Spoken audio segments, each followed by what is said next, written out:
శ్రీమన్నారాయణ. మన బాలాజీ ప్రేక్షకులకి అలాగే శ్రీ బాలాజీ లక్కీ న్యూమరాలజీ ప్రేక్షకులందరికీ కూడా నూతన సంవత్సర శుభాకాంక్షలు. మీ అందరూ కూడా సంతోషంగా ఆనందంగా సంపదలతో స్వామిని సేవించుకుంటూ ఉండాలని మనస్ఫూర్తిగా నా స్వామిని వేడుకుంటూ, మీ అందరికీ కూడా చాలా మంది భయపడుతుంటారు. ఏంటంటే అమ్మ 2025లో భయపడటంతో పాటు నాకు మెసేజ్లు చేస్తున్నారు. అమ్మ నా రాశికి ఎలా ఉందంట, అమ్మ నా నక్షత్రానికి ఎలా ఉందంట అనేసి చాలా మంది చెప్తున్నారు. ఒకటి గుర్తుంచుకోండి, నేను జాతకాలు చూస్తా, జాతకాన్ని నమ్మాలి. అలాగని ప్రతిదీ దానికి కూడా భయపడిపోయేటట్టు నమ్మకూడదు. ఎందుకని అంటే మీకు నేను ఎప్పుడూ చెప్తా, ఏదో ఒక పరిహారం అమావాస్యలు కానీ పౌర్ణములు కానీ ఫస్ట్ తారీఖులు కానీ ఇవి చేసుకుంటాం. ఎవరిని పట్టుకుని చేసుకుంటున్నాం? లక్ష్మీదేవిని పట్టుకుంటున్నాం, లేదా వెంకటేశ్వర స్వామిని పట్టుకుంటున్నాం.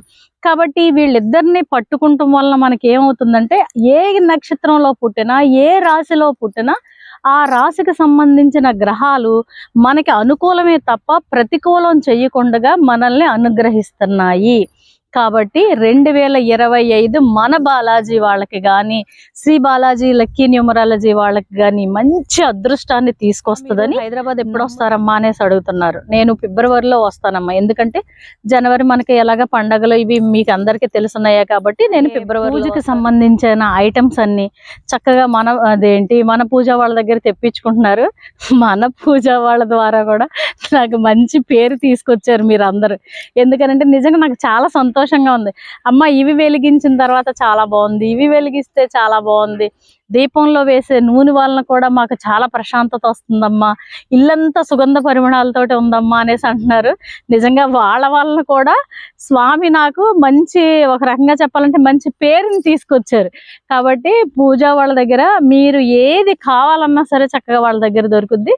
తెప్పించుకుని సంతోషంగా ఇంటిని కూడా ఒక రకమైన పాజిటివ్నెస్ తో ఉండేటట్టుగా చేసుకుంటారని మనస్ఫూర్తిగా వేడుకుంటున్నాను. ఇంకొకసారి చెప్తున్నాను, మనం అందరికీ ప్రతి ఒక్కళ్ళ జీవితంలోనూ కూడా ఏదో ఒక నక్షత్రంలో పుట్టే ఉంటారు, ఏదో ఒక రాశిలో పుట్టే ఉంటారు. కాబట్టి మనం ఏమీ భయపడక్కర్లేదు. మనకి వెంకటేశ్వర స్వామి ఉన్నారు. అందులోనూ ఈ సంవత్సరం రంగనాథ కాయిన్ మీ దగ్గరికి వచ్చింది. రంగనాథ అష్టకం చదువుకున్నారు.